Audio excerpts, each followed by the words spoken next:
கண்ணியம் நிறைந்த எல்லாம் அல்ல அல்லாஹுவின் நேரடியார்களே, அல்லாஹுவினுடைய நேசம்தான் இந்த உலகத்தில் இருக்கிற எதையும் விடவும் யாரையும் விடவும் உச்சபட்சமானது என்பதனையும் அந்த அளவற்ற அருளாளனின் நிகரில்லா அன்பை பெறுவதுதான் ஒரு இறை நம்பிக்கையாளின் முதல் குறிக்கோளாக இருக்க வேண்டும் என்பதனையும் நாம் அறிந்தவர்களாக இங்கே அமர்ந்திருக்கிறோம்.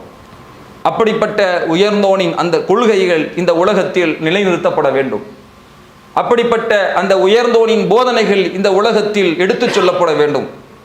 அப்படி நிலைநிறுத்தப்படுவதற்கும் அந்த போதனைகள் எத்தி வைக்கப்படுவதற்கும் கேந்திரமாக இருப்பதுதான் இறைவனின் ஆலயங்களாக இருக்கிற பள்ளிவாசல்கள். இறைவனுடைய ஆலயங்களாக இருக்கிற அந்த பள்ளிவாசல்கள் தற்போது நாம் வாழ்ந்து வரக்கூடிய இந்த இந்திய நாட்டிலே தற்போது ஆட்சி செய்து வரும் பாசிச ஆட்சியாளர்களால் அதனுடைய பாதுகாப்பு கேள்விக்குறியாக இருப்பதை நாம் காண முடிகிறது. எந்த அளவிற்கு என்றால், பள்ளிவாசல்கள் டெல்லியில் கடந்த 2020 கணக்கீட்டின்படி கிட்டத்தட்ட பல கோடி ரூபாய் அளவிற்கு பள்ளிவாசலுடைய சொத்துக்கள் சேதப்படுத்தப்பட்டிருக்கிறது, பல உயிர்கள் பறிக்கப்பட்டிருக்கிறது என்பதை பார்க்கிறோம்.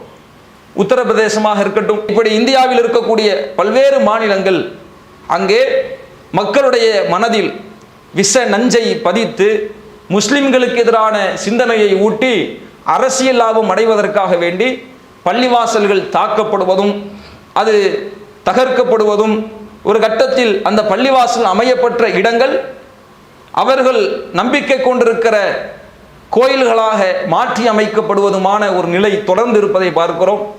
இந்த நிலை என்பது தற்போதைய சூழலில் அதிகரித்திருப்பதை பார்க்கிறோம். நமக்கு வர்றது நியூஸ்ல 2 ஞானவாபி பள்ளிவாசல் இன்னைக்கு பிற மதத்தவர்கள் வழிபாடு நடத்த அனுமதி கொடுத்திருக்கிறாங்க செய்தி நம்ம பார்த்திருக்கிறோம். இப்படி நியூஸாக பிளாஷாக வருவது ஒன்று, ஆனால் பின்னணியில் எத்தனையோ பல நூற்றாண்டுகள் பழமை வாய்ந்த பள்ளிவாசல்கள் உத்தரப்பிரதேசத்தில் தகர்க்கப்பட்டிருக்கிறது. 16ஆம் நூற்றாண்டு பழமை வாய்ந்த பள்ளிவாசல் உடைக்கப்பட்டிருக்கிறது. 500 ஆண்டுகளுக்கு முன்பு பழமை வாய்ந்த பள்ளிவாசல் இருந்த இடம் தெரியாமல் அழிக்கப்பட்டிருக்கிறது. இதெல்லாம் பெருசா நியூஸ்ல பிளாஷ் ஆகிறது இல்லை. முஸ்லிம்களுடைய வழிபாட்டு தலங்கள் அது நொறுக்கப்படுகிறது.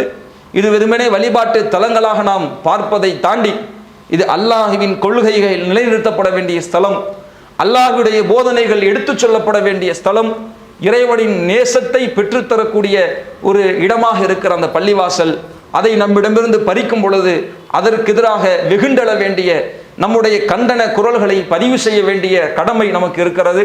அதன் ஒரு அங்கமாகத்தான் நம்முடைய ஜமாத்தின் சார்பிலே தமிழகம் எங்கும் அனைத்து மாவட்டங்களிலும் அமைதியான முறையில் நம்முடைய உரிமையை கோரக்கூடிய வகையிலும் இந்த அநியாயக்கார அக்கிரமக்கார அரசியல்வாதிகளின் அரசியல் சூழ்ச்சிகளால் பறிக்கப்படும் முஸ்லிம்களின் உரிமைகளை பிற மதத்தவர்களுக்கு எடுத்து கூறி விழிப்புணர்வை ஏற்படுத்தும் விதமாக பேரணி அறிவிக்கப்பட்டிருக்கிறது.